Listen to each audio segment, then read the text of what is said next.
and that sorry, that that just threw me off for a second. So that is the journey I was on. I had to rebuild a business. I had to rebuild myself. I had to go through and do things like all those small muscle movements. So writing really was an opportunity to get to back into reading. Reading, in fact, is still a challenge for me a little bit. I read a lot slower than I used to in the past. I have some vision issues. I have double vision that kind of comes and goes.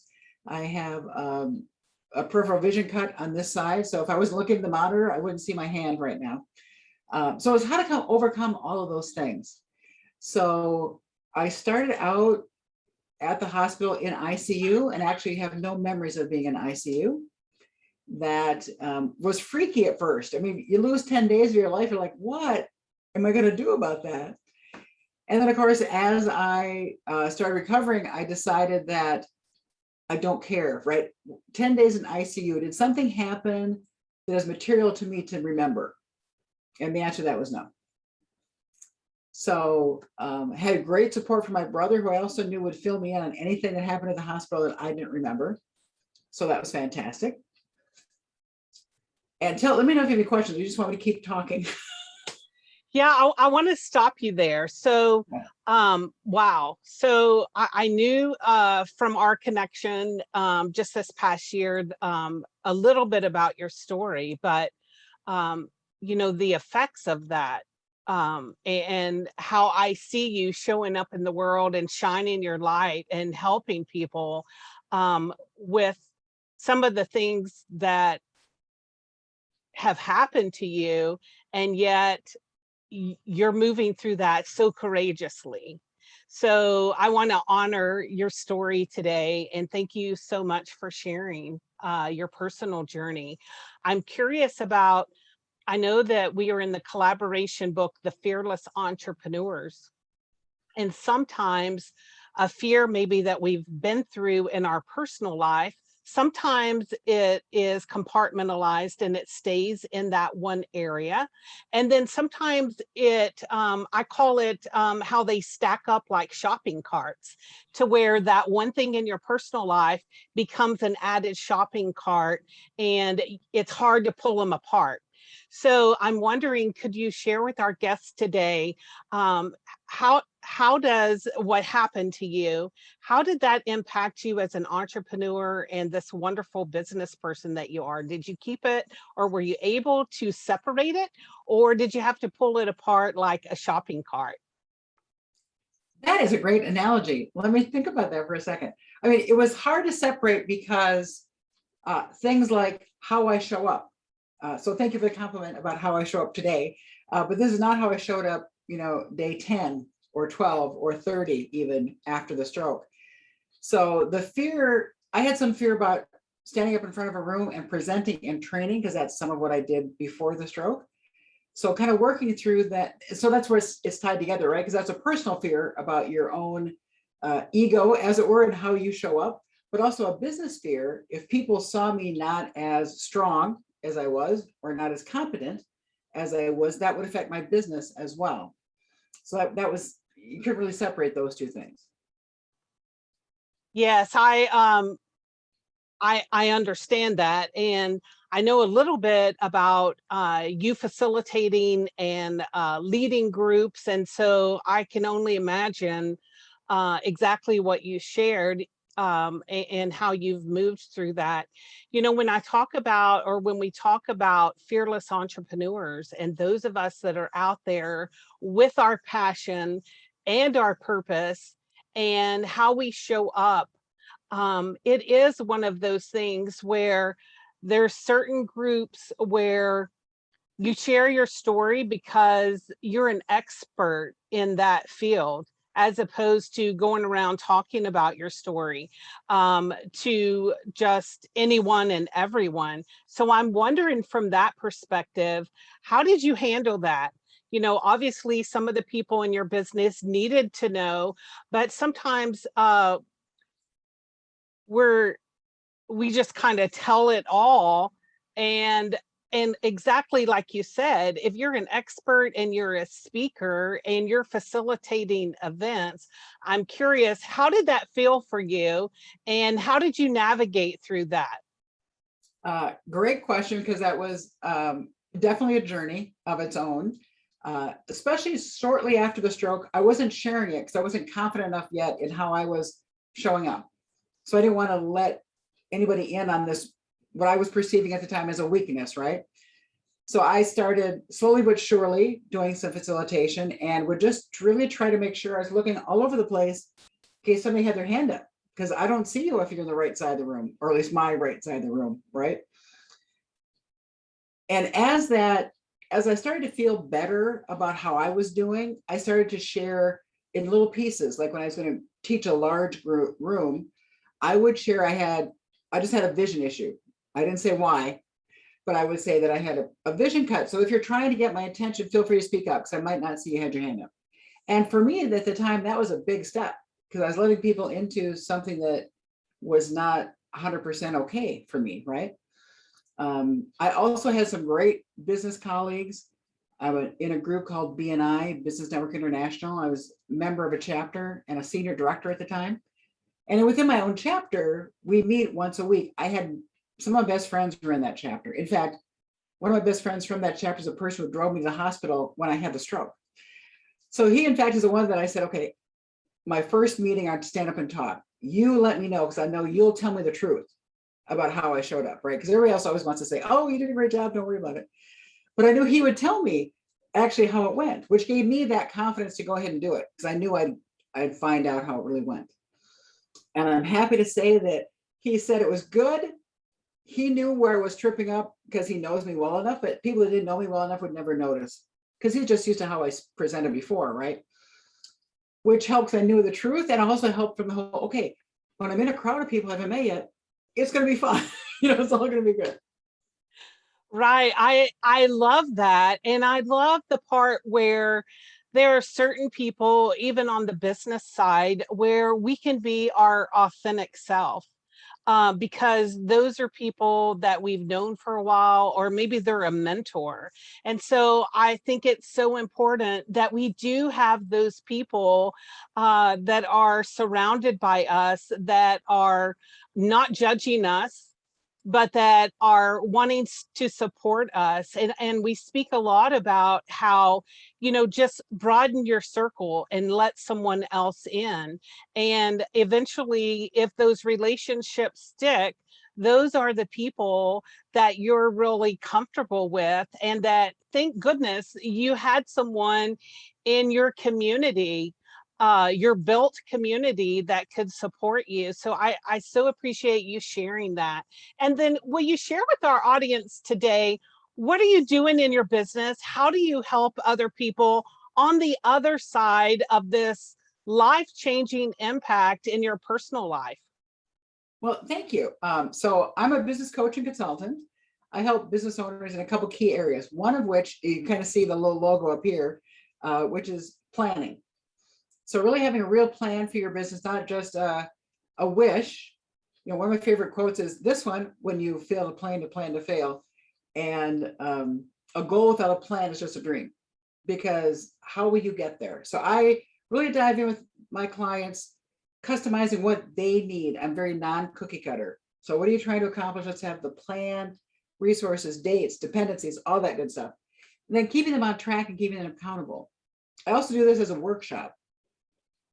The second key thing I do is I keep working on time management. Is kind of a fallacy to me, but it's always the short name people want to use for it. So the long name for that one is run the day will run you. So once you got all your goals in place, then we want to work on how you're going to make sure you get everything done, and look at your most productive time of day. We look at what are you actually doing, and do you need to be the one doing it? Or can somebody else do that? Is it an outsource opportunity?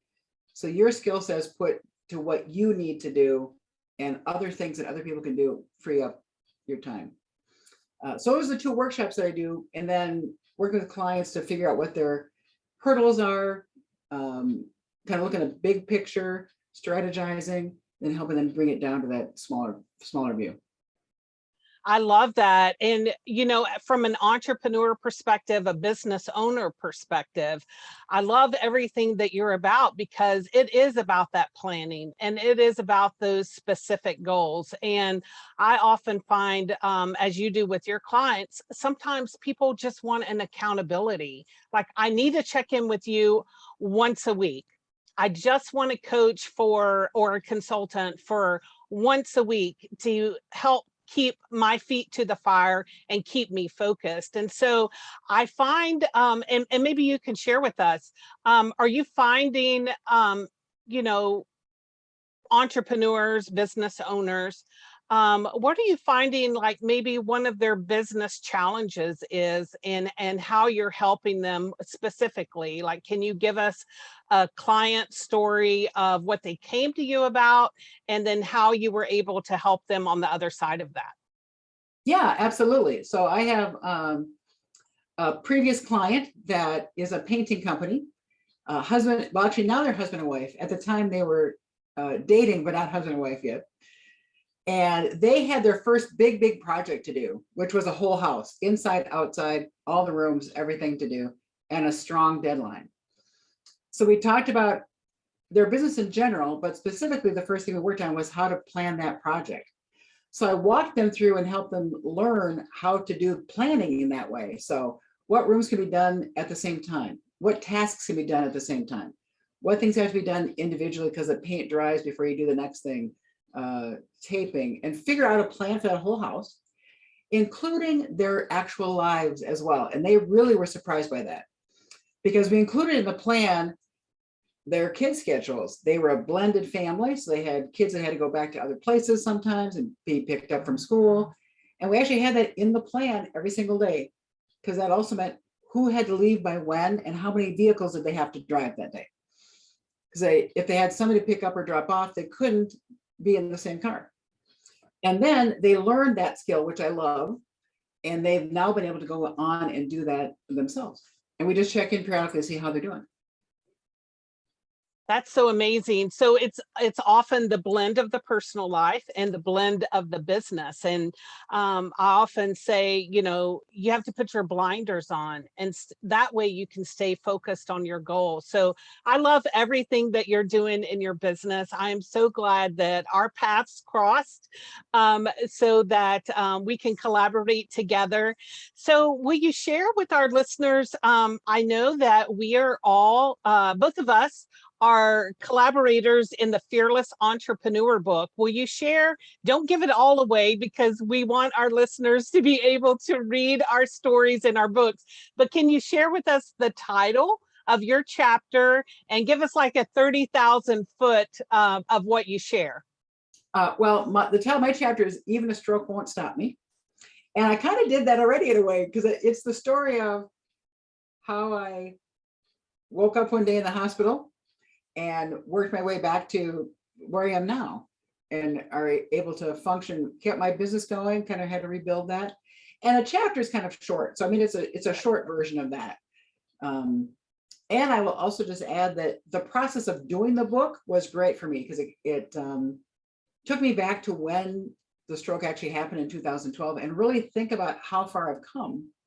Because you kind of, as you progress, you're doing well, you kind of forget where you were at the beginning of that. And that my two biggest fears were not being able to think, because I wasn't thinking when I first kind of became aware of where I was afterwards. And I was really afraid that that would not come back, because when you have something cause damage in your brain, you wonder if you're gonna be able to think. The second thing was driving, because I live in the country. I love where I live. There's no public transportation. Even now, Uber barely comes here. Wow. That was my second fear, was I'd have to move and give all of this up, which was one of my goals I accomplished, to have 7 acres out in the country, deer, not antelope, but turkeys. We have coyotes now, black bear hangs out in my yard sometimes. So those were the two things I was most afraid of losing when I was first starting. And I kind of lost a little bit that feeling of that, because I didn't lose all of that, and things are going well. So it's kind of a nice process to go back and visit that. That is so awesome. Well, I see you out there shining your light. I'm so honored that you were able to be with us today and to share some of your story and how you're thriving on the other side of that. If you want to see more of Alice's story, be sure and pick up The Fearless Entrepreneurs. I hope that her story by sharing today will inspire you on your journey, that even in your life and your health, you can land safely on the other side. And I see you just moving through those fears and uncertainty, Alice, with such courage. And I'm just so honored that you were able to join us today and that we're connected in this wonderful connected community. And so will you also share with our listeners, how can we reach you? How can we connect with you? Do you have a website, your email? I do have a website. So ampbusinesscoaching.com is the website, and you can do a couple things there. One is connect. Two is schedule a free consultation, because I do an hour free consultation for people. And it just takes you right to the calendar to submit that. And then Alice at ampbusinesscoaching.com is the email address. And I'm on Facebook as myself, well, as a person, and then Amp Business Coaching has a Facebook page as well. So all those different, and I'm on LinkedIn. So any of those places, feel free to connect. Awesome. Thank you so much, Alice. I'm looking forward to see what are we going to do next, and how can we inspire other people that have been through a challenge and help them to move through that with courage. So thank you so much for being with us today. You are welcome, Kim. Thank you again for the invitation. I appreciate it. Yes, we'll look forward to connecting further for sure. Absolutely. Thank you all for joining us on the Unshakable Courage. I hope that you got one nugget of information that you can begin using in your life and business to move you from fear through courage. And I often say, if you can get one nugget of information from a book and apply it by taking action, I think that's a great read. But what if you had the Fearless Entrepreneurs book that Alice and I are in as collaborators, and you got several nuggets, because there's over 25 authors in that book. And so wherever you are today, I hope that Alice's story and you being here today has given you some insights and maybe piqued an interest of, you know what?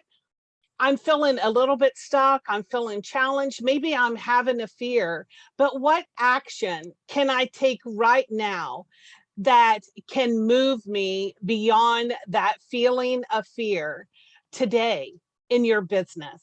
And so I thank you all for joining us today. We look so forward to you tuning in with us in this wonderful community of people that have overcome maybe something in their health, in their life, or in their business to inspire you. We want to be a resource for you and a safe place where you can come and be fed and get the information, the inspiration, the motivation that moves you into action. So thank you all so much. We look so forward to seeing you next time on the Unshakable Courage Show. Have a great day.